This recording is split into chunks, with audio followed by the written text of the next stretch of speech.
The broadcast is now starting. All attendees are in listen-only mode.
Welcome everyone to our first cultural competency webinar series. I am going to get started in about 3 or 4 minutes. I'm going to wait to see if anyone else is logging on.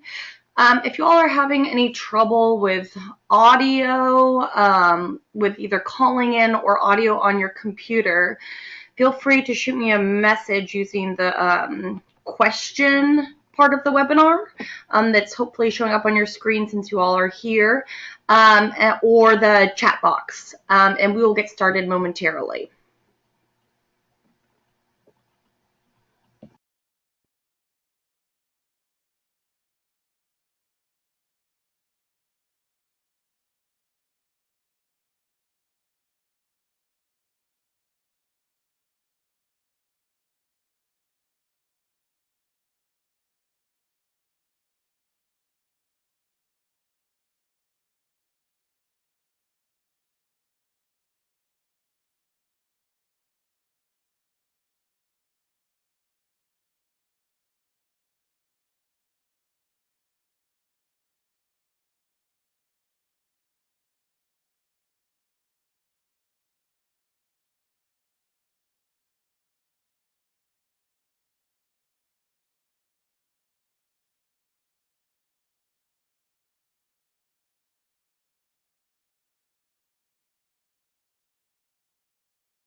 Okay, everyone, welcome. We are going to go ahead and get started with our cultural competency webinar, and hopefully people will trickle in, and if not, we'll be posting this to YouTube. My name is Catherine Chibbers, and I'm going to be the facilitator for today. I work here at NAMI, California as their Community Engagement Coordinator. And the webinar that we're all going to be doing today is part of a three-part series. These webinars can be taken either individually or as a series, but they also don't need to be taken in order. Some of the material does overlap, so if you do multiple of these sessions, you may find that it goes over key points multiple times for obvious reasons, but this is the first one. And I want to thank you all so much for taking the time out of your busy schedule to be a part of this cultural competency webinar. I know we're all extremely busy, and I hope that during this next, what I'm hoping will be about an hour and a half, it may run a little longer, that we can all really be present and engaged, because this webinar is really all for you, and I really want to hear from you guys. I want to hear your thoughts. I want to hear your questions, and I really want to make this a meaningful learning endeavor for all those who are involved. So please feel free to shoot me a message with the questions. Right now you all are muted, but I can unmute you. So if you would like to verbally ask a comment, question, anything like that, you can also click that you want to raise your hand and it will show me. But if anything, just shoot me a question. And then I will be able to have you respond. As well, I would love it if we could use other electronic devices only for the purposes of this webinar during this next hour and a half. I know that can obviously be very difficult, but I do have some polling in here, so I would love to hear from you guys. So either you can pull up another web page if you're listening from a computer, or you can also do it through text message if you have cell phone service. And so those polls will be an interactive component of this webinar, and so I can really get feedback and thoughts from you all. But I do ask that when possible, if we can keep other electronic use to a minimum so we can really focus on the webinar today and really get the most out of it. So I'm going to go ahead and get started.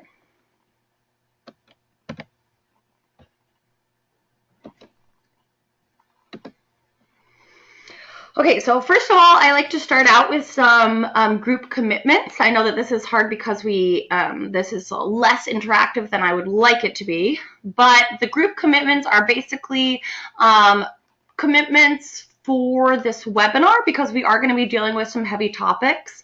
So I ask that we all listen attentively, have an open mind, speak honestly, share the space. If you notice that you are talking a lot, then maybe let another individual have some room to speak. Confidentiality is really key. We want to take the learning that goes on in this space, but we want to leave the names there. And overall, reserve the right to change your mind. I hope that by the time you all leave this webinar, some sort of your attitude maybe has changed or perspective has been opened, but reserve the right to change your mind and understand that that's okay, or maybe you won't change your mind. So these are all group commitments that I hope that we can commit to and keep to throughout this presentation. So first, before we really delve into cultural competency, I want to talk to you about being a presenter. In the pre-assessment survey that I sent out, a lot of you talked about wanting to hone your presentation skills and really connect with other individuals. And that is a lot of what cultural competency is about. Key components to being an effective presenter really overlap with what it means to be culturally competent. So, what are these key components? So there's skills that you come into it with. There's understanding your own skills, your public speaking skills, your knowledge of the subject, the organization of the topics, how you formulate your message to your audience. But then there's also knowing your audience. So how do we know our audience? How do we know what their learning needs are? How do we ensure that what we're teaching them is actually appropriate and relevant to them? And how do we engage with our audience actively so that we can send a message?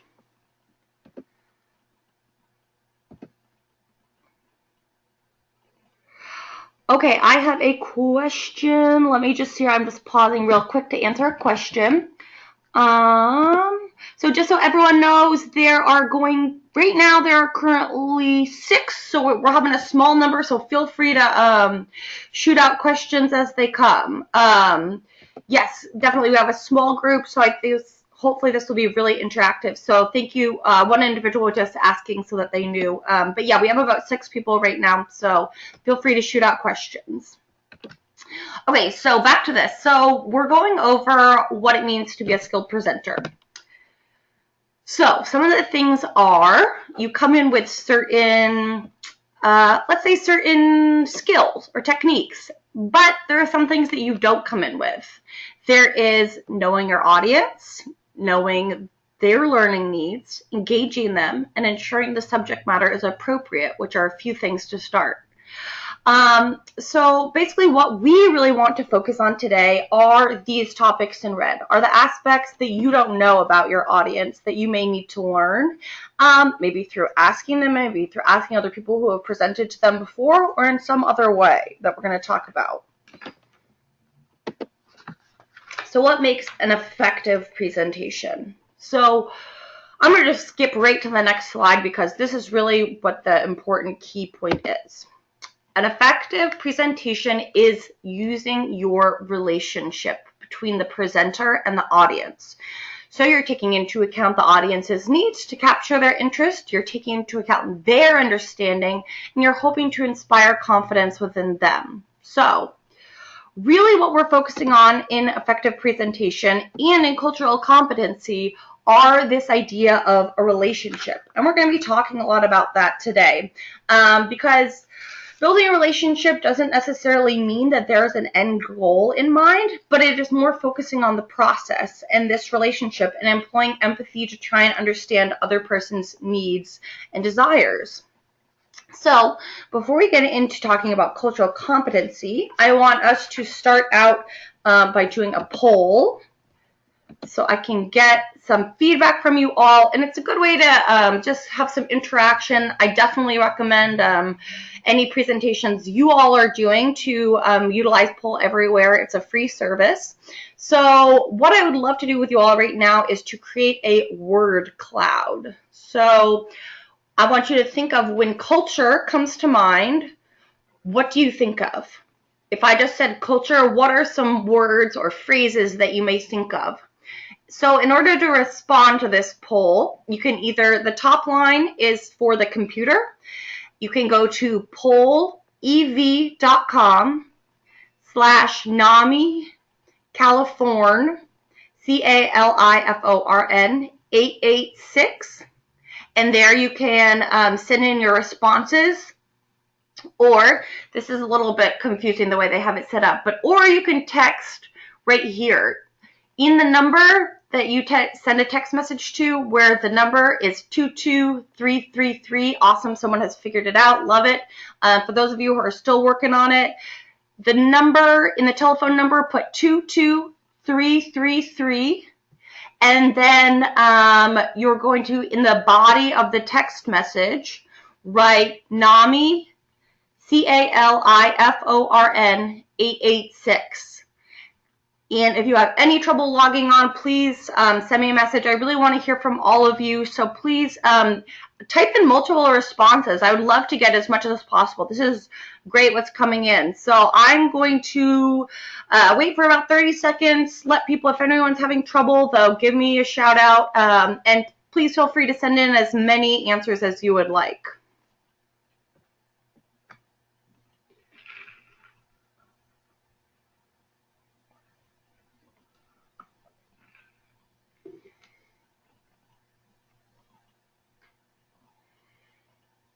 Also, if you agree with any of the words that are up on the screen, you can feel free to repeat them and it'll make the word bigger, which is pretty cool, so we can see how much certain words are coming in.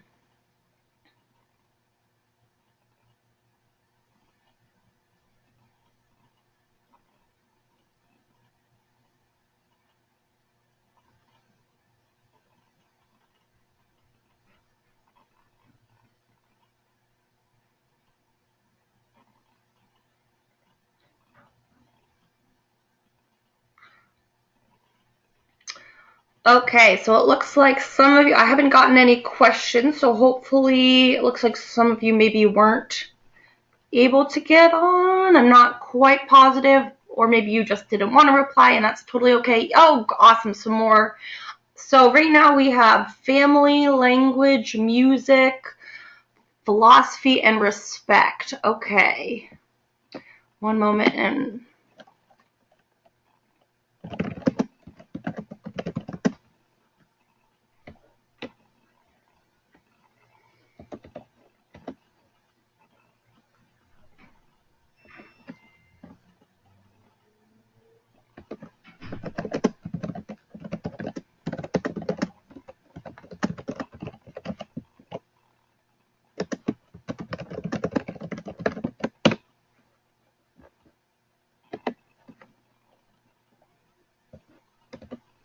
okay, and it looks like we have some individuals who are having trouble logging on, and I just want to make sure that we're all able to log on because to the poll everywhere, because we are going to have some more polls coming up that are a part of the webinar and are really important to the learning.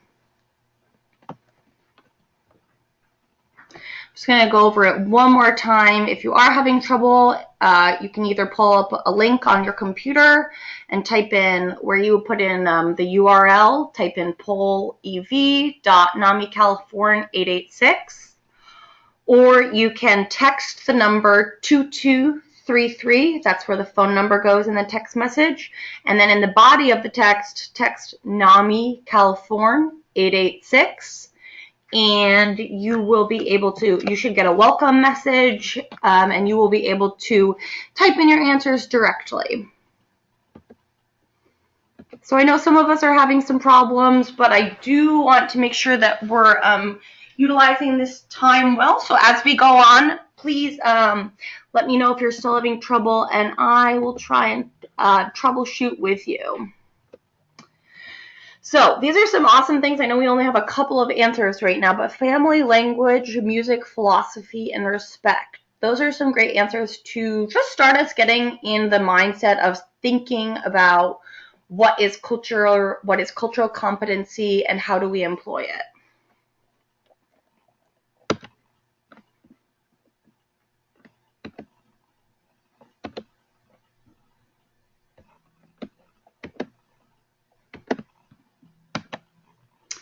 Okay, so obviously you all know that cultural diversity is important, or else you wouldn't be here at this webinar. But it's important to talk about because there are a lot of individuals who may not understand. And purely from a business standpoint, cultural competency and cultural diversity are extremely important.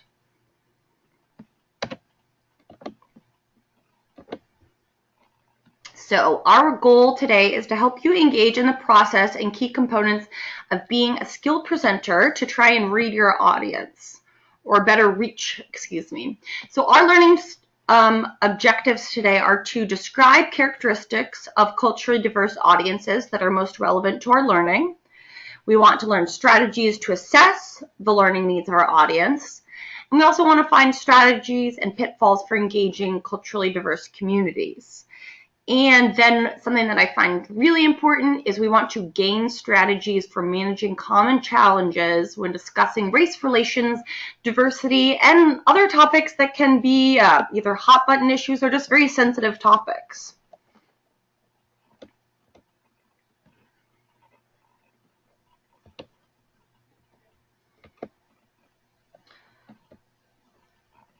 So we're going to go over, so I just said the goals. I want you to be able to become a more mindful presenter. And I'm going to walk you through the nuts and bolts of cultural diversity. We're going to talk about assessing our audience's learning needs, addressing tough topics, including race relations and diversity issues. Oops. And then we're going to go through with some case examples. So how well do we assess others? This is something that we, do every day in an instant when we immediately see a person. And if you're interested in something like this, like quick bias judgments, perhaps. Webinar 2 is really great for that because we do cover unconscious bias as it relates to cultural competency more. But for this, what we really are talking about is employing empathy.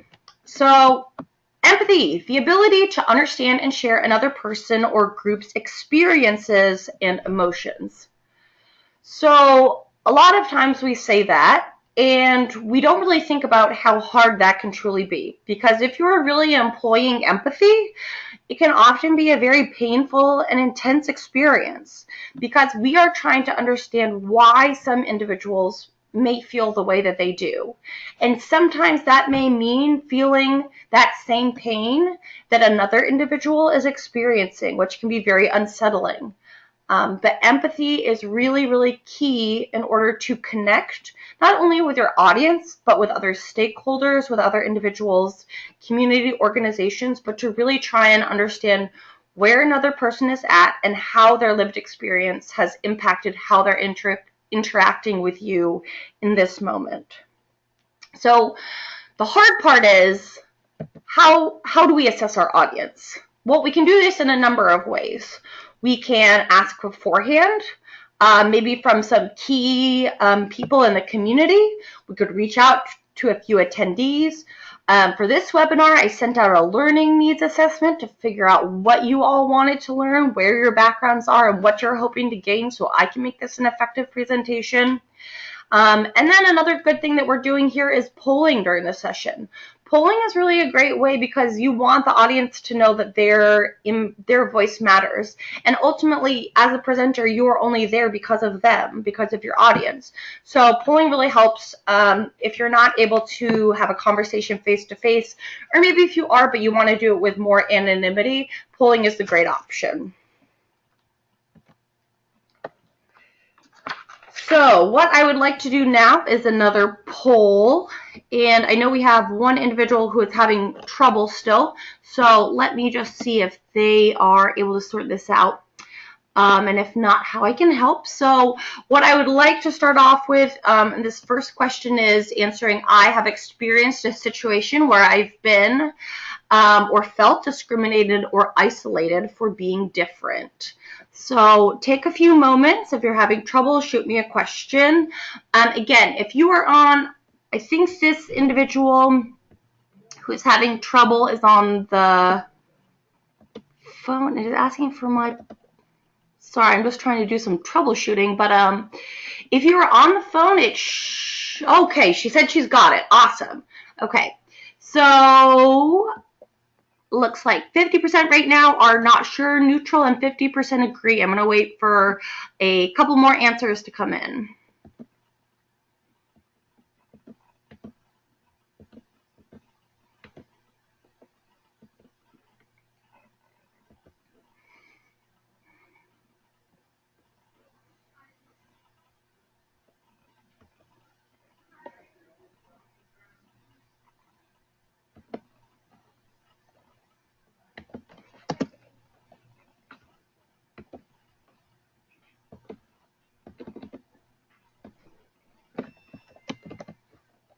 For any of you that are just joining me, please note that we are using Poll Everywhere right now to get responses to this question. So if you're just joining us, you can either join, type in the polleverywhere.com/NamiCalifornia886 to access it via a URL. Or you can text in the text message where the phone number goes. You can text it to 22333. And then in the body of the text, you are going to put NAMI California 886 as shown on this screen.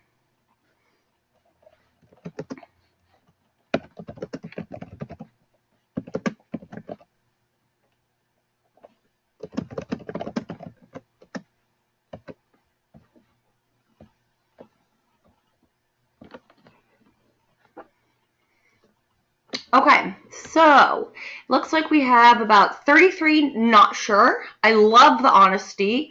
33% agree, awesome, and 33% strongly agree.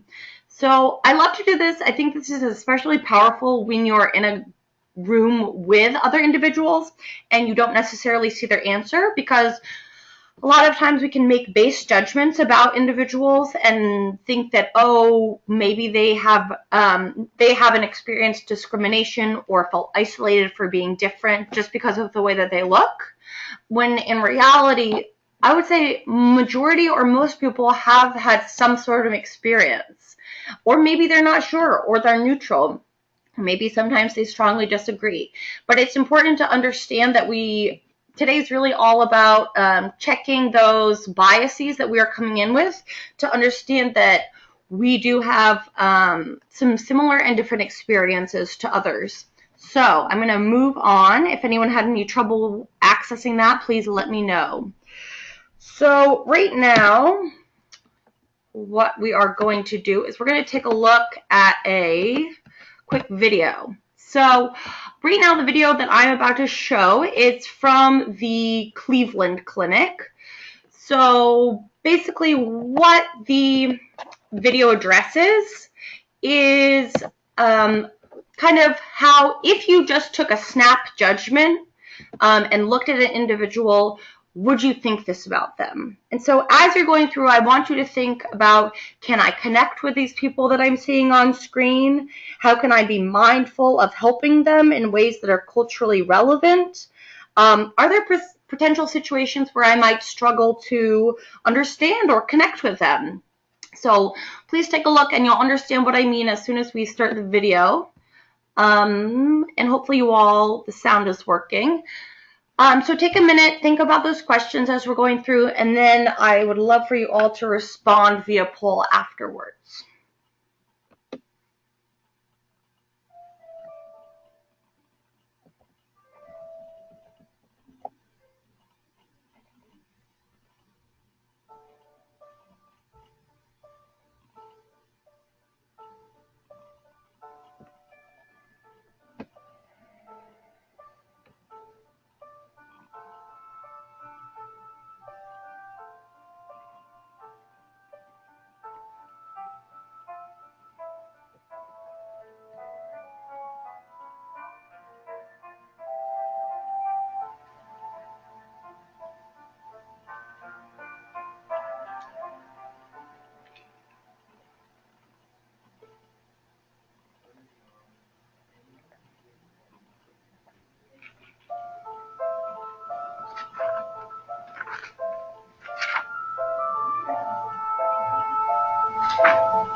All right, so go ahead and just take a moment.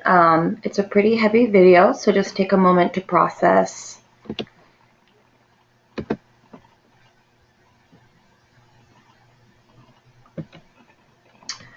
So what I would like to do now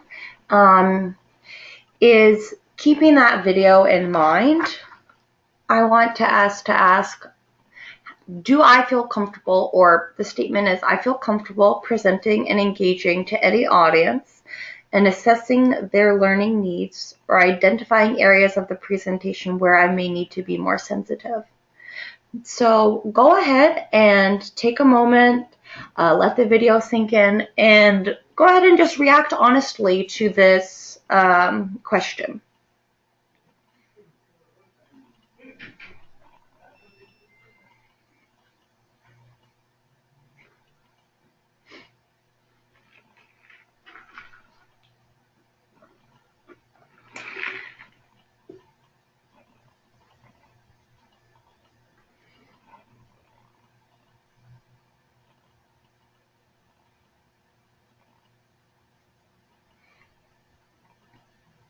All right, I'll give another couple 30 seconds or so for people to respond. But it looks like right now, so we have some disagree and not sure. And a third of us looks like we agree that we feel comfortable presenting and engaging any audiences. So that's great. This is great feedback. And I'll just wait one more moment to see if there's anyone else that would like to respond.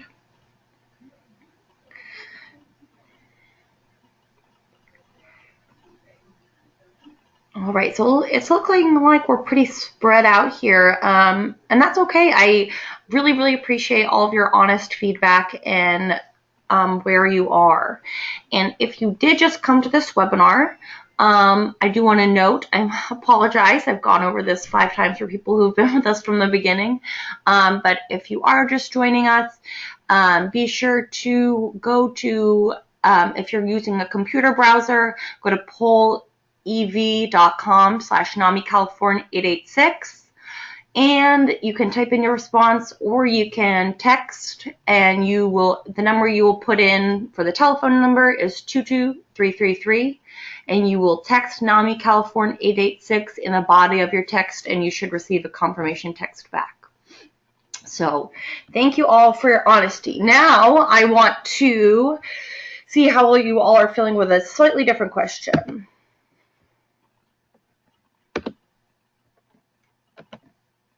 Okay, so I feel confident I'm able to engage and present to people whose backgrounds or cultures and beliefs I feel are similar to my own. So presenting to an audience where you would say maybe they're members of a community which you are a part of.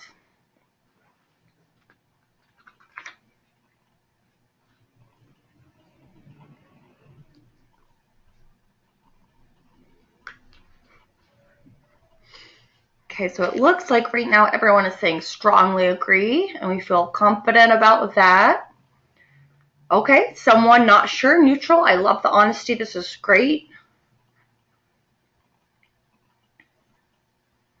Yeah, I think it's, I think definitely we need to be aware that just because someone is from a certain community doesn't necessarily mean that they feel comfortable engaging or presenting or know how to navigate that system and feel comfortable.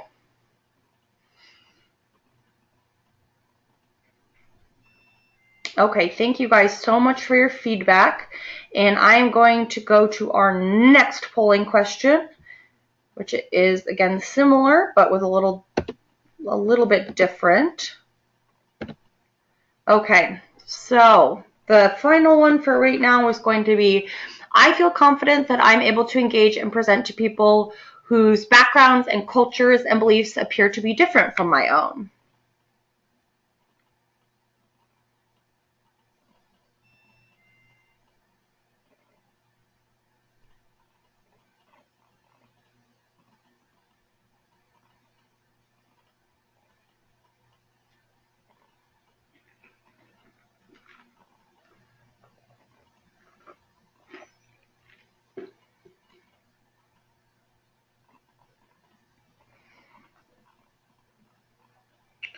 Okay, so right now it looks like we have some disagree, some agree, and some strongly agree. So that is good just to take note of where we all are at. So cultural competency is an ongoing process that doesn't happen overnight. I unfortunately cannot say that after this webinar you all will be culturally competent in your provision of services or resources or presentations. It really is an ongoing process. And I really thank you all for your honesty. I think something that we all probably want to keep in mind throughout this webinar is that we always want to try and understand where there may be places where we may not know our audience and understand that that is okay. But then also if we do feel strongly, acknowledging, okay, what does that mean if I already feel strongly about working with a certain community or a community who is different from your own background. So cultural diversity and understanding is a process. It is not, like I said, unfortunately, it is not a skill which can be memorized or acquired in a brief session. I can't give you detailed notes about a certain community and then all of a sudden you will know how to work with that community. It is really a process of employing empathy and certain skills that you can help develop, but there really is no end goal. It's all about the process. So understanding others can be extremely complex and sometimes even frustrating at times, but there are certain things that we can do that can make these interactions easier, whether we are trying to understand someone whose background may be similar to ours, or if we are trying to understand someone whose background may be very different and may be harder for us to understand.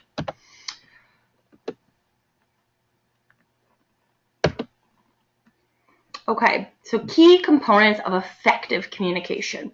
What does that mean? Effective communication, being an active listener and trying to listen and be curious and open. This doesn't mean we're always searching for an answer or we're always trying to judge whether a certain statement is right or wrong. We're simply trying to open ourselves up to the process, to listen and understand that it's okay to be curious and open about what another individual is saying. We really want to appreciate individuals where they are and not where we want them to be. So though you may have certain views or messages you're trying to send in your presentations or whatever it may be, it's really important to understand where your audience or where the members you're trying to engage are and not where you want them to be, because you're going to work much more effectively with them if you can appreciate where they are instead of always focusing on where you would like them to be. Emotionally relate, that covers employing empathy. So how does another person's lived experience, how does their life affect how they're interacting with you? How does your life and your lived experience affect how you are interacting with other people? It may just be that you got a coffee from Starbucks and spilled it and burned it and your morning is off to a bad start, and so consequently your interactions with other people aren't going to be as positive. We can blow that example up to show how our lived experience impacts our daily interactions with other individuals and with the world around us. And it's important to be honest. I appreciate all of your honesty and feedback in these polls, because it is important to be honest about your feelings and that you may not feel comfortable the whole time and that that is okay. And one of the key things that I cannot stress enough is to stay with the process. Oftentimes, we are so focused on a solution and finding what we believe to be right that we forget the whole process in the relationship. And though it may be hard, that's where we can really understand that learning took place through the process and the relationship. And maybe we don't need to worry about the solution today, but we can focus on that relationship and the process and figure out what we have learned from it that can be the meaningful part. And it's also really important to create a safe environment. Basically, it doesn't, there's been some controversy, I guess, around using the term safe space. I think another good term for it is brave space, fostering a space where you may have some really tough interactions, and you may have some really difficult subject matter, and that doesn't mean that no one is going to experience some sort of discomfort, but what it does mean is that we need to create a space where everyone feels like their view can be expressed openly and in a respectful way. And that's what we really want to foster in order to be an active listener, be honest, emotionally relate, all those things. We need a safe or a brave environment. But what about when it comes to more complex topics? So you can think politics, race relations, sexuality. There's an infinite number of topics that are more complex, and especially if you're here at NAMI, even mental health in itself is a really complex topic and can be very difficult to discuss. And so what I really want us to think about today is navigating these complex topics with your audience. So because we don't have an actual audience here, we're going to use these pictures right now. So what I want us to focus on is exploring what we don't know about others. So hypothetically, say I'm giving this presentation and I see these two individuals. The apparently, or it looks to be, the younger person has her arm around the older person. They're both smiling, but it looks like the older person may be a little bit reserved. She's not quite making full eye contact, or it doesn't really seem to look that way. But they're definitely close enough that they're probably family or something like that. But what if I was to tell you that actually that is the grandmother and that is her granddaughter? And the reason the grandmother looks so uneasy is because she has been in the closet her whole life, and her roommate is actually her partner.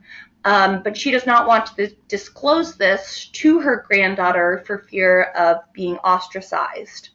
So basically, what I'm saying is that we need to explore options that we don't know and understand that that is okay, and that our base assumptions are so much less than what a whole person represents, and we need to be open to these other ideas of what could possibly be, and understanding that it's okay to not know things and to explore not knowing about individuals in an open and honest way.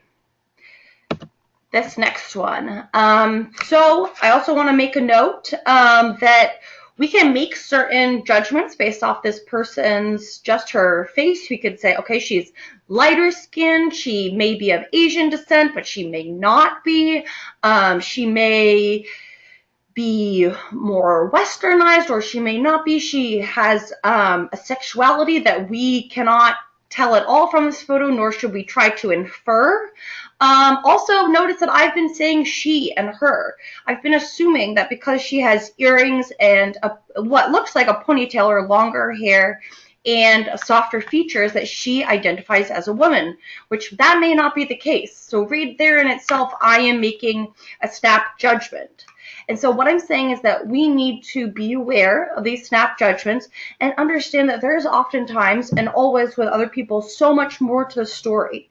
And we don't know her lived experience, and that lived experience could include trauma, which could have a really big impact on how she is interacting with you right now. So we can't always predict our audiences, but we can strive to be mindful and open that the people in our audiences come from a variety of backgrounds, and maybe backgrounds we are not familiar with. So a lot of times we hear people who maybe say, I don't understand why we're still talking about cultural competency and racism and all these different issues that are going on, because they're not a problem anymore in the world, or they've gotten a lot better. And so what I would like to say to that is that I'd like to tell you this story that happened to one of my friends last year, I believe it was. Just as a small tidbit to say that cultural competency is still something that we all, as a society, even need to work on.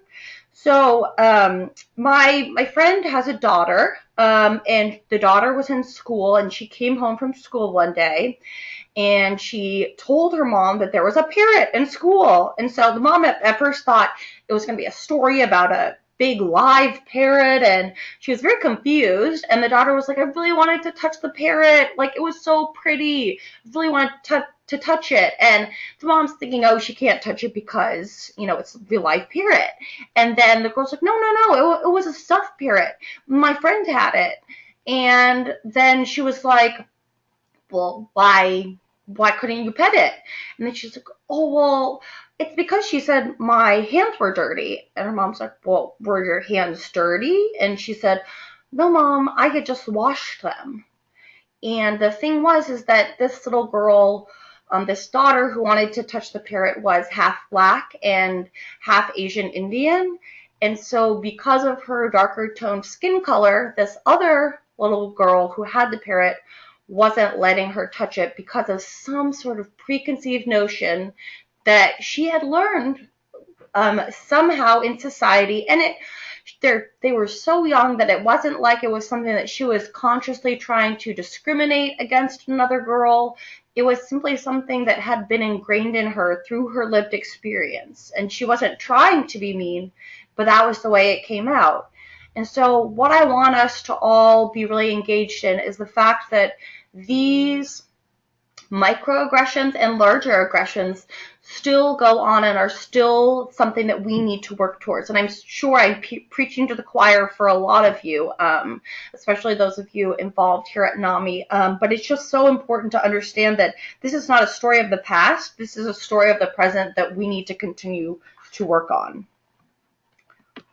So how do we create safety and navigate these challenging topics? Like I said before, we want to create trust in the environment. We want to create an environment where individuals feel like they can agree to disagree with other individuals and share their honest opinion. Again, we want to be open and we want to be curious. A lot of times, listening to what is being said is just as important as listening to what is not being said, because there's a reason it's not being said. The next point is super important. Acknowledge differences. So, as some of you may know, there is this whole idea which is called color blindness, and it is an idea that is employed with most of the time with really good intentions, but ultimately is pretty problematic. So color blindness is the idea, I'll give you an example. If I said, of a colorblind approach would be if I said, oh, I love all people, I don't care if you're black, white, purple, or green. I love people. I don't see you for your color. I see you for who you are. And in the ultimate society where there's no racism that exists and no sexism and none of those things, that's awesome. I would hope we wouldn't have to have color be something that we are segregated because of. However, we don't live in a society like that. There is systematic racism that is still present in our everyday life. And unfortunately, by ignoring that and saying we don't see color, we're actually dismissing a lot of those, we're dismissing the fact that racism in this case, example, is still present. So do not be afraid to acknowledge differences. It's okay. And in fact, acknowledging them can create a lot more space for conversation around them. And so they're not some sort of an elephant in the room. Next, try to acknowledge how your past experiences affect how you engage in this moment, and the same for others. Like I was saying before, if you've had a bad day or a previous experience when you go into work, you may be a little grumpy. It's the same thing for our lived experiences. How our childhood, traumatic events, our socioeconomic status, race, gender, sexuality, the list is infinite. How all of those factors of what make up our lived experience, they all affect how we are interacting right now, even in this webinar. And it's so important to be mindful that We can never know every other person's lived experiences, and that's okay as long as we're opening ourselves up to say, hey, there are things we definitely do not know about these other people, and we need to create room for that to be okay. And so I may not understand someone right in this moment, but I can try to, and maybe they'll share some of their lived experience so I can try and employ empathy to more understand where they are coming from. And again, it is so important to focus on that relationship and not just the solution. It can be really tempting to want to find a right answer right away, but we really want to keep the learning that's going on by staying with the process and focusing on that relationship, whatever the topic may be. So you have your way, I have my way, and as for the right and the correct and the only way, it does not exist. So again, understanding that there are so many viewpoints and so many lived experiences that there is not one right and correct way. And really the focus needs to be on that learning and that process between individuals or communities. So I've gone over some of this before, but just reiterating that of the goal of creating a trust in the environment, being sincere, real, honest, acknowledging differences, acknowledging courage and honesty in the experience. This is not something that's very easy. Talking about difficult subjects can be very painful for a lot of individuals. And so it's important to acknowledge the courage and honesty it takes to discuss these topics. You want to make room for disagreements and conflicts.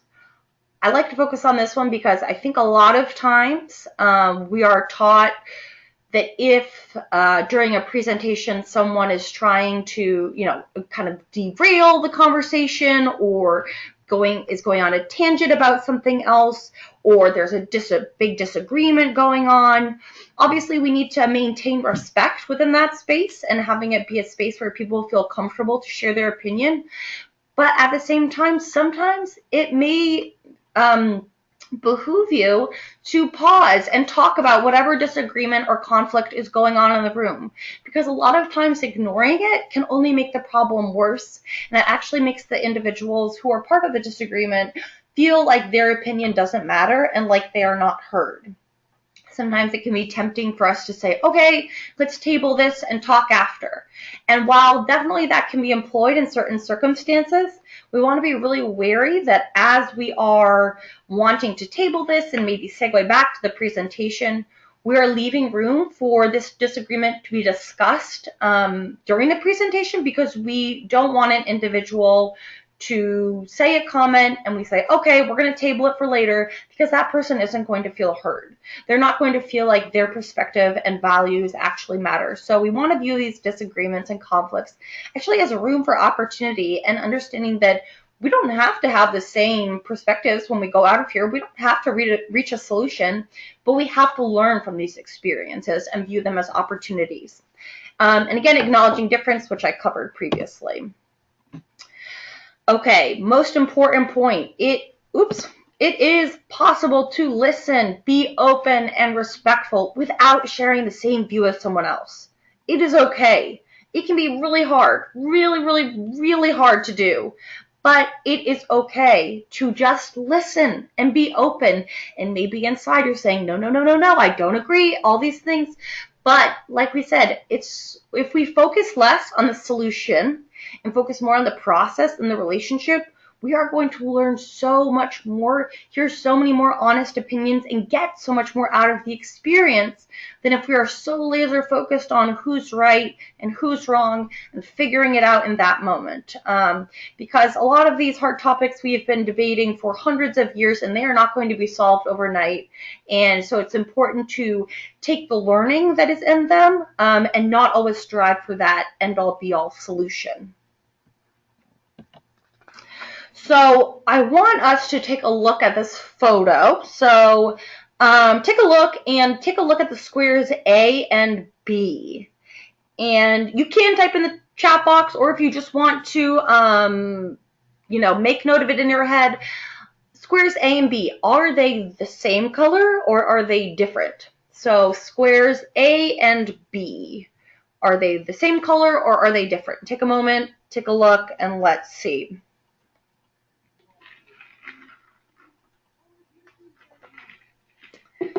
Okay, so when I first saw this, I was kind of like, why are we doing this? They're different. Okay, let's move on. So now I will show you the next photo. A and B, are they the same or different? I have put a color bar there, or this individual who did the graphic put a color bar there. And now look, that is the same exact image, but with a color bar. There's the original image on the right. And they are the same. So A and B are actually the same. But it is the cylinder and the shadow of the cylinder that throws your eyes off and distorts your perspective, so that without the color bar, A and B look to be completely different colors. But when we put the color bar there, they're actually the same color. This is all to say that opinions and ideas and the way we interact with the world are so much about that lived experience and about perspective. So this is just a visual representation to help us understand that oftentimes the way we interact with the world is based upon our perspectives. And it's so important to appreciate and to embrace different perspectives that may not see things the same way, or may appear to be one way, but when we look a little closer are not so. By understanding each other, we can be more effective at delivering strong presentations that are well received by others around us. So all of this is to say that if you can understand your audience, they are going to understand and take your message much more to heart. So now I want to show you, so we've been talking about the audience this whole time. So who are your audience members? I'm sure a lot of you have already done presentations before or engaged diverse communities before, but these are a few pictures of individuals. They're actually from the NAMI Mental Health 101 campaign, and it can just show you we have no idea about their lived experiences, but even just looking at them, they are so diverse. And I have a couple more photos. I do want to note, just to stress, that we never know what is going on in someone's life fully or their lived experience. The what I'm assuming to be gentleman, that's how I assume he identifies, in the bottom right-hand corner, actually committed suicide sometime after this video was produced. So I say that to obviously acknowledge that and acknowledge him in our presentation, and also to say that we never know where someone truly is. Oftentimes we think if they're a part of NAMI that they're at a certain stage perhaps in recovery, or that they have sought help and therefore they're going to be okay. But it's just so important to be open to what we do not know and be okay with not knowing things and exploring that. These are other faces that you may recognize from the Mental Health 101 training.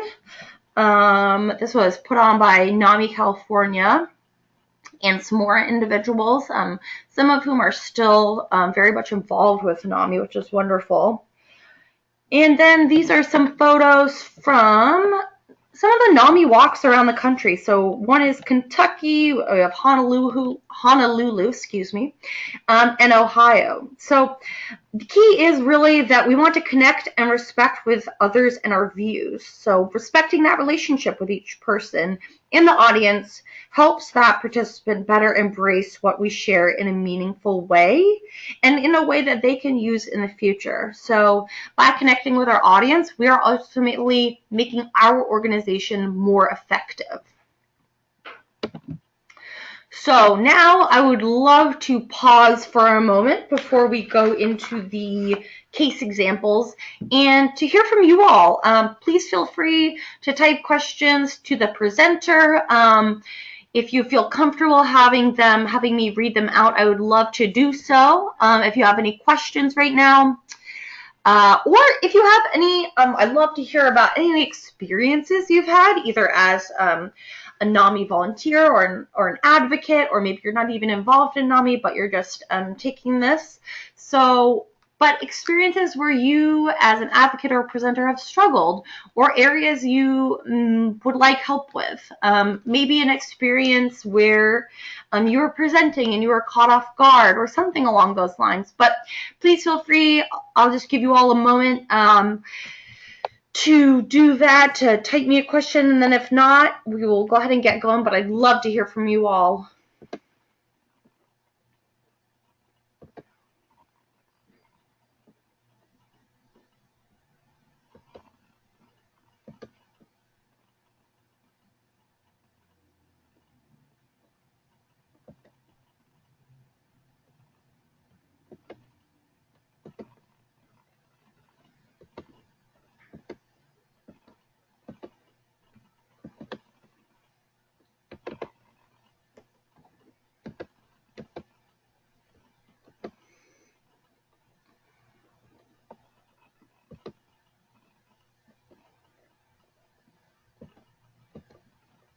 Okay, one moment. Looks like we have a question. I just need to expand this.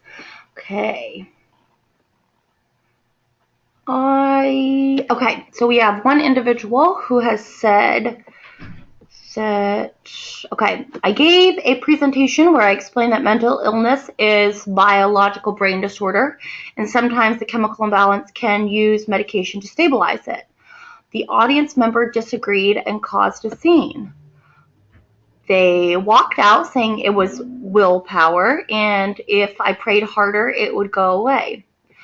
Okay, that is really interesting. And I would love to know, before I chime in, I'll repeat it once more, but before I chime in, if any of you have any responses, just given what we've learned today about how you may respond to this difficult situation. So we have a webinar member who said, I'll just going to read it again, and this is a really great question. I would love how think of this situation if you were the presenter. How would you respond to this? Because these are the kind of things we're talking about. So some individual gave a presentation, and they said where they explained that mental illness, I'll start again.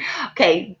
The presenter gave a presentation where they explained that mental illness is a biological brain disorder and that sometimes it can cause chemical disbalance and you can use medication to stabilize it.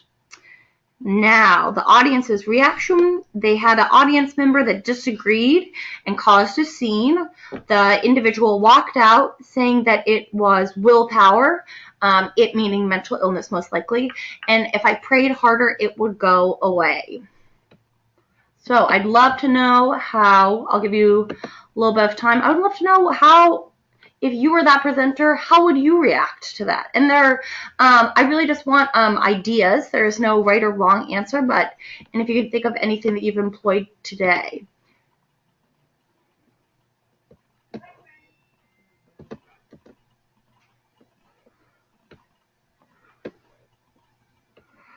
Okay.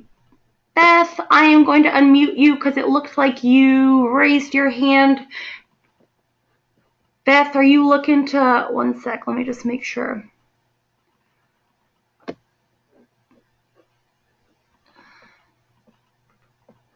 Oh, and okay, this individual will tell us what she did. I'm going to see really quick before, for the individual who is asking this question, I will unmute you in one moment. It looks like one other person. Okay, Beth, you are typing questions and I can see your questions right here. So you just type them right where you said, and I got your question saying, how do I type questions for the presenter to read? And I got that. So if you have any other questions, please, you are in the right platform. Okay. For the individual who discussed it, would you like me to take you off mute? I'm going to wait till you respond or not because I don't want to put you on the spot. But go ahead, if you're the individual who typed in this question and would like to let us know how you responded, please let me know. Either way.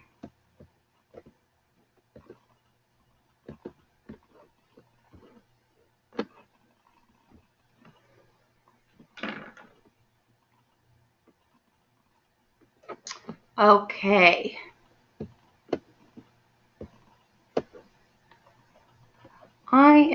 Here we go. All right, Laura, you are unmuted. Welcome. Thank you. Thank you. Can you hear me? Yes, I can. So Laura had, well, I'll let you just give a little overview of the scenario and then talk about how you responded to that. Well, I was in a crisis residential facility giving a presentation, and was kind of telling my story and saying that, I believe that it was a biological brain disorder and that I took medication to help stabilize the chemical imbalance.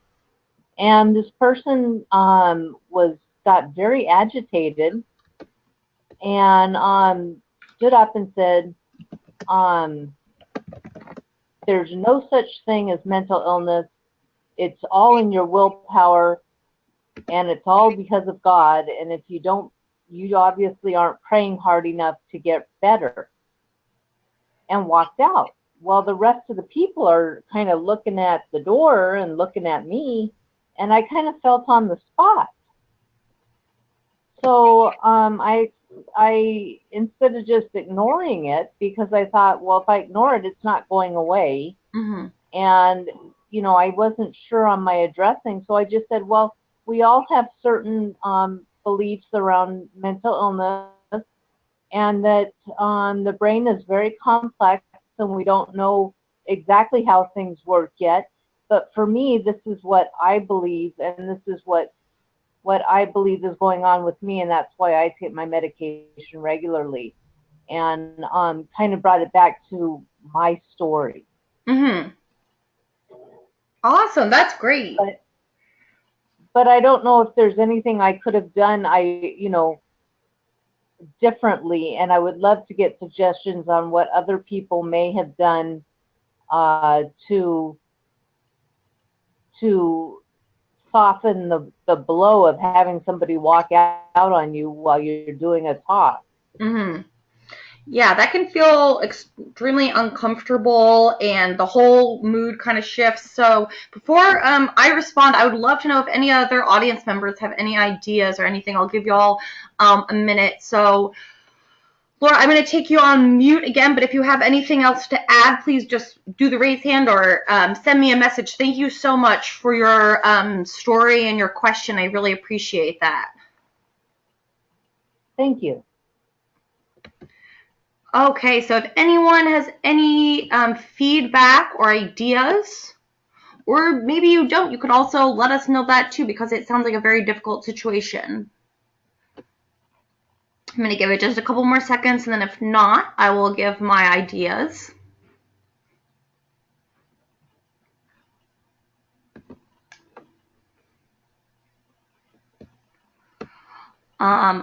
I do want to let you know, Laura, that we have, I'm not sure if you all can see each other's questions, but we had someone, thank you for sharing, so that is awesome. Way to be a supportive audience member. Thank you. Okay, so Laura, I think you did a great job with understanding that we are not always going to understand others' beliefs, and that's okay, but that all we can really express are, our own beliefs at the end of the day, and what we feel. Yeah, we're actually going to talk about some scenarios somewhat similar to that in a moment when we get to our case studies, but I think something that we sometimes may be afraid to do, or maybe, I know I used to be very nervous about doing this, but when some sort of conflict comes up, is asking if anyone else in the room is feeling similarly, or is feeling uncomfortable, or simply asking how other audience members are feeling, because sometimes you may find that there are other audience members who are feeling the same way, but don't necessarily want to share. And I think here at NAMI, since we do focus so much on fighting stigma, it can be very tempting to, like I was saying before, focus so much on the solution. The solution being an anti-stigma society where mental illness is no longer, stigmatized and we all fully understand it, which is obviously not the world that we live in. But I think to to appreciate her view and thank her for her honesty. And even if you don't agree with that, that's okay. Sometimes just thanking the individual for sharing their honest feelings and asking if anyone else feels that way just helps to let the audience know that you are receptive to critical feedback and that they can be honest and that you may not necessarily agree with them, but you are open to the process. And so I think we also need to acknowledge the courage that it takes that this individual, it obviously takes some courage to stand up during a presentation and walk out. It may not be an ideal form of courage, but it is courage. And so just acknowledging that and saying, thank you, I appreciate you sharing your experiences, and leaning into the disagreement and leaning into this discomfort. And, if you may need to, opening it up, like I said, to the audience and seeing what they have to see and really staying with the process, because if ultimately we do want to reach a place where there is no stigma surrounding mental illness, forcing our views onto other people, which you navigated this beautifully, it sounds like, is not going to be the case. We can only speak for ourselves. We don't know that individual's lived experience and why they have come to believe that. They may, for all we know, they could be struggling with mental illness, but have been in denial because they believe that it's something that can be cured simply by praying. Or maybe they've had mental illness and prayer is what has really helped them heal. So we need to be open to explore all these options. But I think you did a great job. I just think staying with the process, emotionally relating to them, appreciating where they are, and understanding that it's okay to have differences in the room. If anyone else wants to respond, please let me know. Otherwise, I am going to move on to our first case example.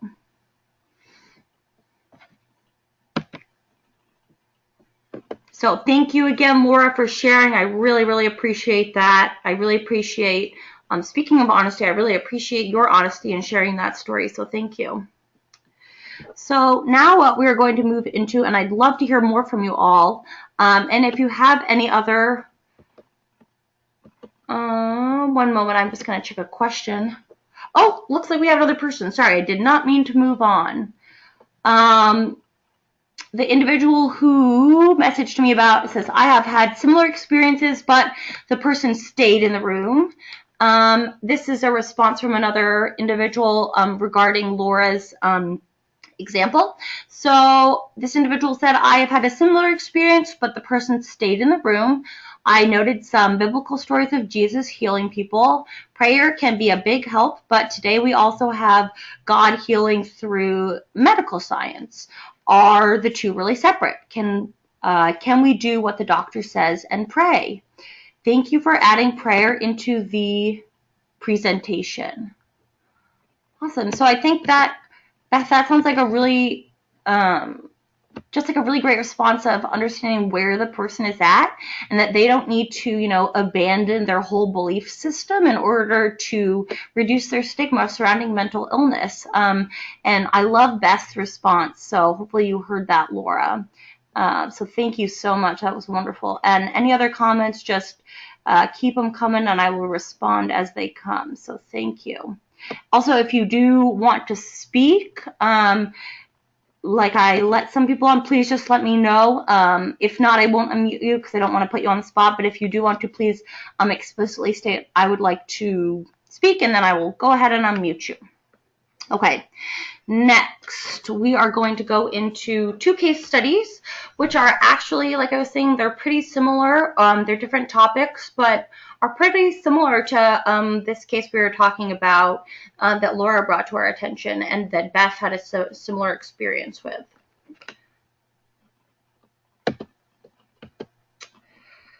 Okay, so here we go. This is the first one. And let me just clear my screen so I can read it. Okay, so case one. And I'd love for you all to pay close attention to this because I really want your feedback and to see if we can employ some of what we've been learning today to this case. So, you present to a diverse crowd in the Bay Area of California on how the location of your home can affect your health and risk for diabetes, high cholesterol, and other illnesses based on access to healthy food options. At one point in your slide, you comment on how some housing locations are often based on family income, especially for those with a lower socioeconomic status.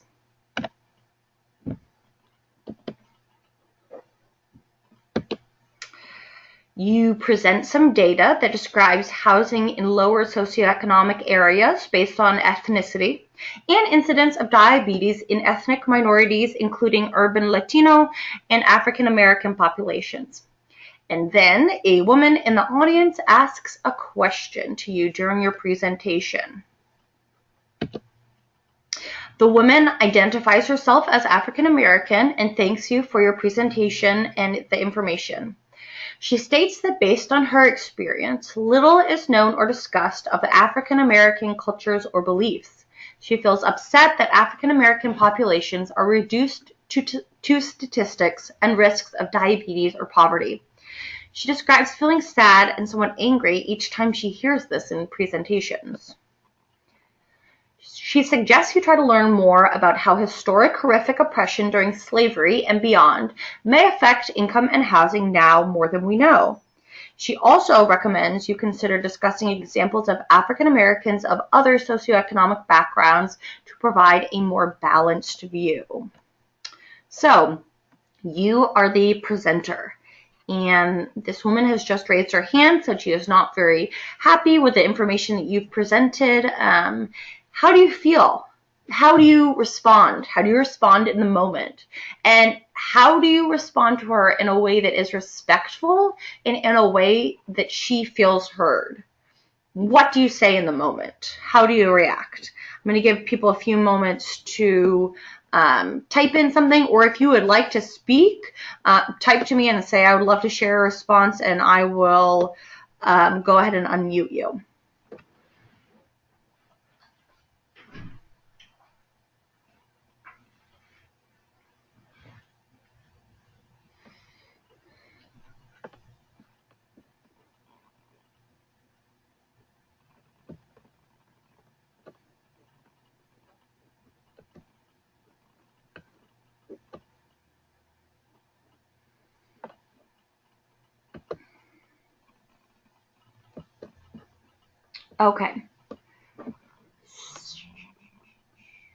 Okay, so we have one individual said that she would respond by saying, thank you, thank her for her input, and ask if she has any info on getting statistics. Okay, awesome.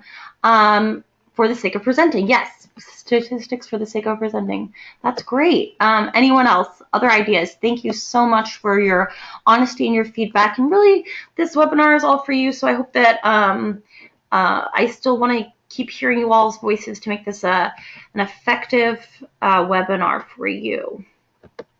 Oh, I see. Ruth, are you looking? Ruth, you had your hand raised. Would you like to be unmuted? I'm going to unmute you and see if you would like to speak.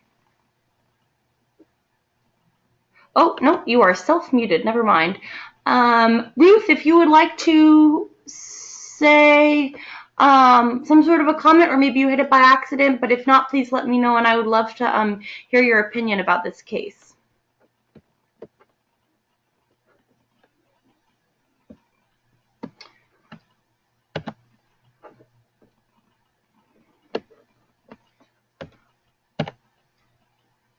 Okay, so let's think about how we can respond to that. Oops. We really want to reflect back what was said. We want to reflect back what was said using the individual's word, not your own. It can be so hard to do because sometimes when we initially hear something, we immediately want to jump on it and say, well, that's, you're implying this X, Y, and Z, and maybe that's not what they're implying. So what is really helpful to do is say, so what I'm hearing is, or what I think you're saying is, correct me if I'm wrong, or am I understanding correctly? Asking a clarifying question to make sure that you actually are understanding them. And again, notice what they're saying and what they are not saying. And like Beth and Laura were talking about, try to connect with how you're feeling and nurture the relationship in the room, because at the same time as you're having this conflict, you have all of these other people in the room who you still have to present to and have to navigate in front of, which can add even more pressure to an already tense situation. Notice how you're feeling and be honest and respectful and authentic about it. You definitely need to emphasis on the respect, but honesty is key. If you are feeling uncomfortable or if you disagree, it is okay to respectfully disagree or say, that makes me feel a little uncomfortable, and lean into this discomfort. There's a reason why certain things may make you feel uncomfortable, and sometimes exploring that can teach you a lot about the topic, yourself, and even the other person. And again, noticing how lived experiences are impacting how we are reacting and how we are interacting with other individuals. So staying with the process and the relationship, not just the solution. Understanding that we can have a conversation, and maybe even a heated conversation, but that we don't need to find out the solution today. And again, taking responsibility for your part in the conflict. So I loved how Laura said for this case study that she would thank the individual and ask where she could find statistics. So about other statistics about the African American community or African American communities. And so taking responsibility for your part in the conflict, understanding that no one knows everything, and that is okay. And it's okay to make mistakes, but acknowledge your part in the conflict and acknowledge differences, appreciate their comments in an honest way, and explore how things can be improved. Laura, that's exactly what you were saying, asking for statistics. How, maybe talking to her during the presentation, and then if she feels comfortable, pulling her aside and speaking with her further and saying, I really appreciated your comments. I would love to learn more. What are some resources I could use?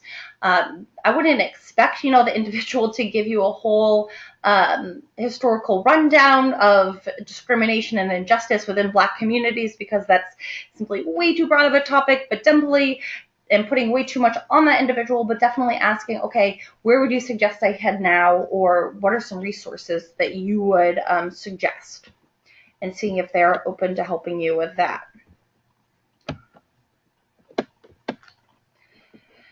So I am going to wait, because I do want to hear from you all, but I want to hear from you all in this next case example. If you do have anything that you want to add about this case, I know some of you have already responded, so I will wait, and I think I read out all the responses. I don't see any new ones, and I want to hear more responses for this last case example. So we have this one last case example, and then we will be wrapping it up. So I'd love to have your attention for the next, 5 to 10 minutes so we can finish this webinar out strong and really make the most of this learning process. So our next case is case number 2. And this happened during a NAMI focus group, and their results from a prior presentation, so that we've talked to individuals from NAMI. Okay, so you are the presenter. You are a Native American medical student asked to present to a local Native American community in Northern California about mental illness, substance abuse, and treatment. You try your best to present the information accurately, and you include how treatment for psychotic episodes can help form a meaningful life. You also touch on the prevalence of substance abuse. Your goal is to inspire others to seek treatment for these issues. You were nervous about this being your first ever presentation, but feel relieved that it is to a community you feel familiar with. As you are presenting, an elder Native American man in the audience asks you a question. He is very polite and thanks you for your time. He asked if you have considered that not all altered states are culturally bad or need treatment, i.e. spiritual transformation. So basically, he's talking about how in some cultures, and here the Native American culture, have different views of mental health and mental illness that don't necessarily paint psychotic episodes or altered states as bad or as needing treatment. He also talks of substance abuse being the result of tribes being displaced by Westerners, and as a result, casinos are one of the only sources of incomes for Native Americans, especially those residing on reservations. He goes on to remind you that humor in the Native American cultures is critical to coping in a healthy way. And so you immediately feel embarrassed. You're totally caught off guard. This was your first presentation. He's an elder who's very respected in the community, and you're much younger. He is not pleased with the information that you provided through your presentation, and you really worry that you may have offended others that are watching the presentation. So what do you do now? Take a moment, type in some responses, and consider incorporating some of the things that we've talked about so far. If you would like to speak, once again, please raise your hand through the little raise hand button, or otherwise you can type, or if you would like to speak, send me a message and let me know.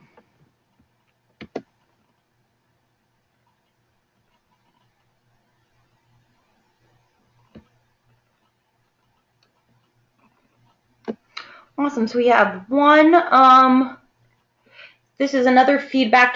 We're going to go back to case one real quick because I do want to touch on this comment, which is a great comment. So about African American communities in the statistics case one. So we had one individual reply, I would have statistics on hand before presenting on all cultural and ethnicities, I think, and use them according to my audience. Okay. Thank you so much for your comment, and I appreciate your honesty. I think sometimes it can be hard because a lot of times, as prepared as we are for presentations and as many statistics as we may have on hand, there are always going to be individuals, and what I like to call them kind of the bomb dropper, because all of a sudden everything's going great in your presentation and then someone just drops a bomb into the room and you really don't know how to react or what to do. And that's what I really want to provide you is this scenario, because Ruth, I love that. Definitely being like really prepared and having those other stats on hand, but then also acknowledging that we are only human and we can only, we're going to make mistakes ultimately, and how do we navigate those mistakes when we do have it. But Ruth, I really appreciate your comment, because being prepared and subject knowledge and making sure that it's appropriate for your audience is one of the key tools for effective presentation. So thank you so much, Ruth. I appreciate that. So any comments or ideas? How are we going to respond? We just had an elder who says that, we may not be, that not all psychotic episodes may be bad and that we don't have to treat them this way, and you're feeling embarrassed. How are you going to respond? Awesome. Okay, we have an individual that says, okay, the person, oh, awesome, 2 responses. Thank you, guys. Keep them coming. Okay, so first response. This individual said that they would thank the elder and apologize for any discomfort and validate the elder's feelings. Awesome. However, agree that humor is a great coping skill and we all find ways to make ourselves feel better. And mention that information is another way of learning coping skills to a healthy life. We're all different and must find a better practice to make the individual feel better. Awesome. Jose, that was really, really great. So Jose let us know that he would thank the elder and apologize for any discomfort and really validate the elder's feelings. That is one of the most important things that you can do, is rather than try and brush off conflict, you really want to embrace it and understand that it's okay. Maybe you have made a mistake, but at the end of the day, like I was saying, we are only human. And I think sometimes when we hear cultural competency and engaging diverse communities and those type of things, we get so nervous to make a mistake that sometimes we just try and ignore things or brush them aside, but really leaning into that discomfort is great. So thank you so much, Jose. Okay, next comment is from Laura, and Laura says that she would reply by reiterating what he said. Awesome. Using their words, not our own, trying to understand where they're coming from. Great. And explain that you are not an expert on the subject matter, but speaking from what you have learned. Great. Awesome. Acknowledging we're only human, and you want to keep learning, and that it's a process. And that you and thank him for the new information, and that you can now add it into your presentation. Awesome. That is key, is that when we get this feedback, instead of seeing it as someone critically attacking us, even though they may be in that moment, but seeing it as a learning opportunity and saying, well, hey, and now I won't have this comment again because, or maybe, you know, it depends on how you change your presentation, but ideally you'd say, well, it's only going to make my presentation better because now I have this extra information, and hopefully that it was presented in a respectful way to you. But if not, understanding that, you know, it can only help you to be a better presenter. And then she also said to also ask if you can quote the elder in another presentation. Awesome. Asking permission is definitely key. Great. Okay, and Laura also added that elders are very important in the Indian community. Great. So it's really important, and I think it was Ruth. Yes, Ruth talked about coming in with statistics. Yes, knowing your audience is so key. So knowing this, if you're going to speak with a native population, and it's one that a lot of Indian or native communities definitely value elders, but they are also an extremely diverse group of people. So we, you know, for our particular audience, we definitely want to learn them. So learning that elders are very important or respected in certain communities can be very helpful. Okay.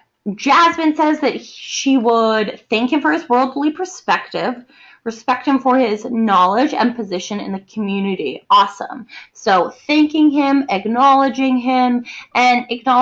that he is in a position within the community that is very powerful, and understanding that, and especially when speaking with key informants or key individuals who may be cultural brokers or individuals that will help you connect with other communities, you really want to make sure that you're able to communicate with them in order to reach their broader community.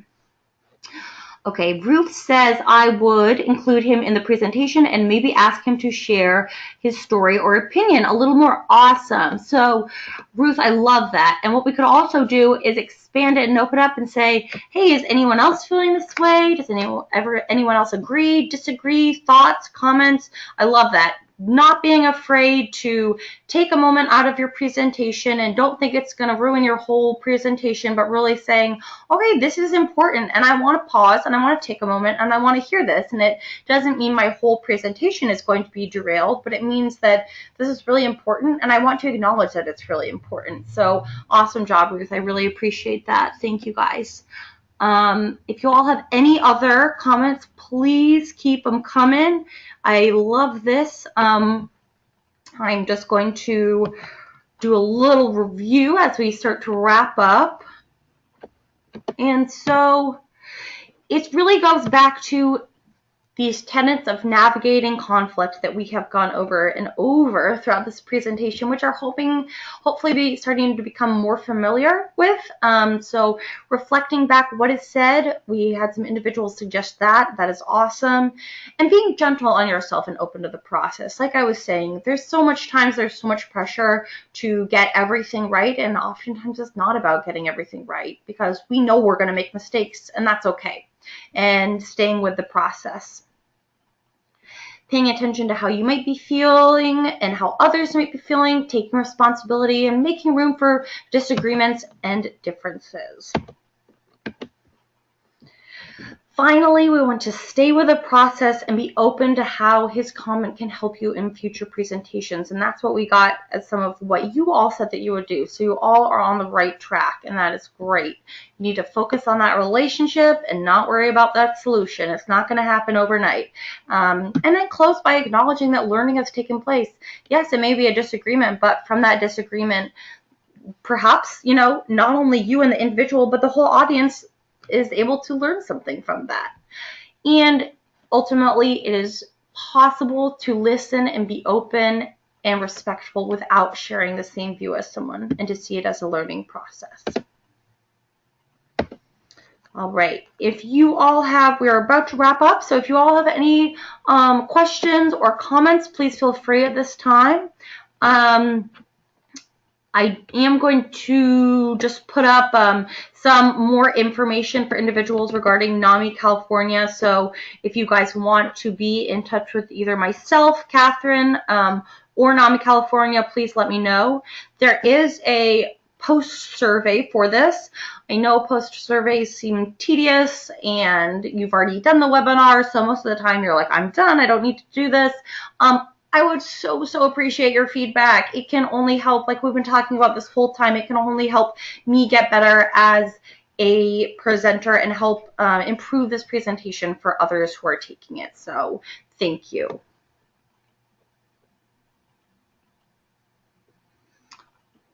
Awesome. Okay, love this comment. Okay, we have a comment coming in. So says, I have a comment. I just want to say we all need to remember we are not experts even in our own cultures. Awesome. I may oh, here we go. I think she said, yep, awesome, married. Got it, Laura, thanks. I may be married to a Native American, but that does not make me an expert. Or I may be gay, but that does not mean that I know the LGBTQ challenges. Yes, Laura is getting at something so important.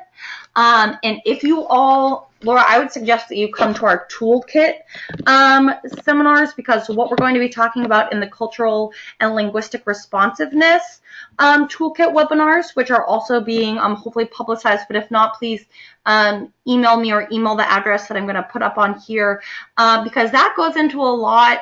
What we're basically putting together at NAMI is a toolkit to help affiliates work with different communities, diverse communities, but understanding that people do not belong to a singular community, and that we have to understand all aspects of their lived experience in order to really, you know where they're coming from. And just like Laura is saying, just because you're gay doesn't mean that you know everything about the LGBTQ community.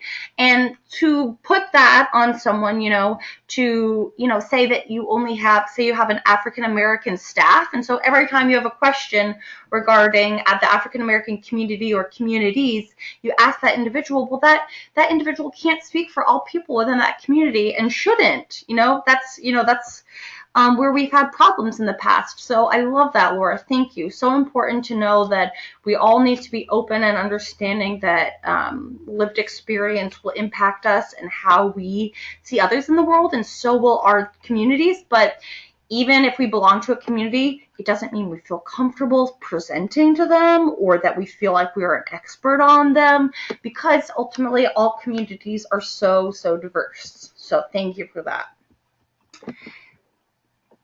Any other comments? I would love to hear.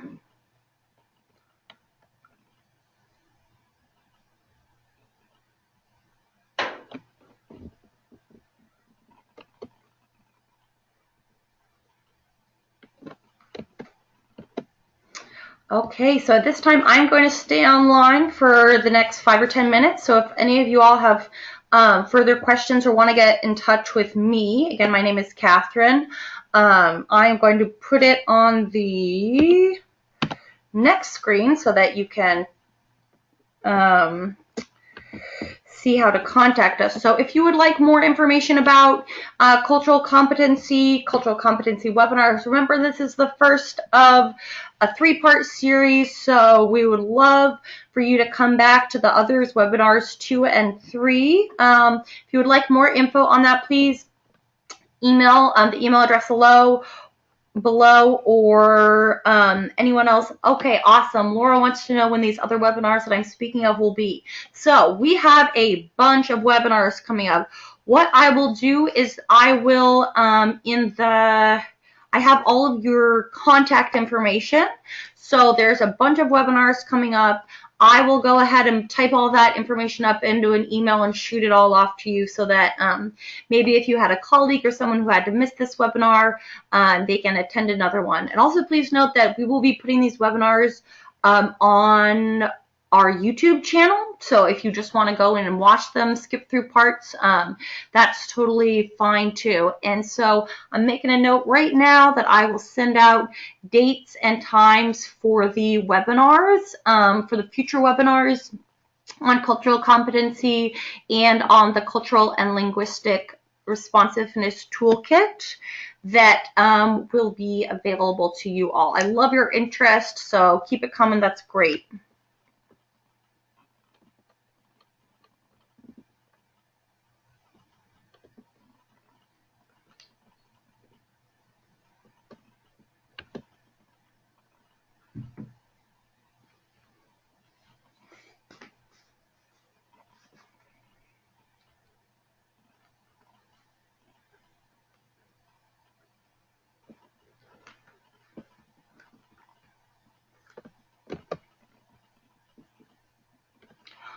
Awesome. Some people are just sending in some messages of saying thank you. Well, thank you all so much for attending this.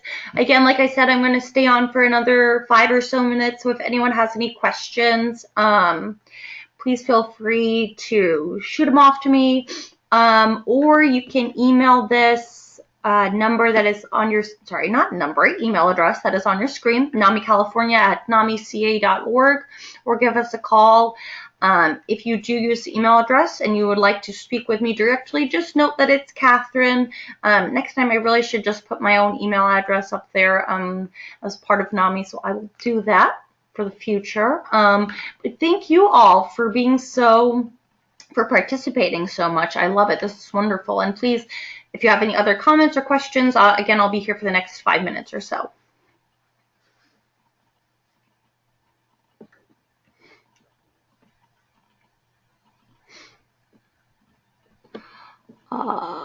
Sorry, Laura, just saw your question. Okay, I heard there is going to be a new Mental Health 101 training for presenters. Awesome. So I am actually not in the programs department. I am in the community engagement department as the community engagement coordinator. So Laura, if it's okay, I'm going to take a note down and I'm going to check with our programs department tomorrow about this, because I know they have a lot of things going on with training and they would actually be able to better answer your questions. So Laura, I heard you loud and clear. Awesome. Thank you. I will shoot you off an email once I've spoken to them, or I will have them email you. I'm taking note of that right now. So thank you.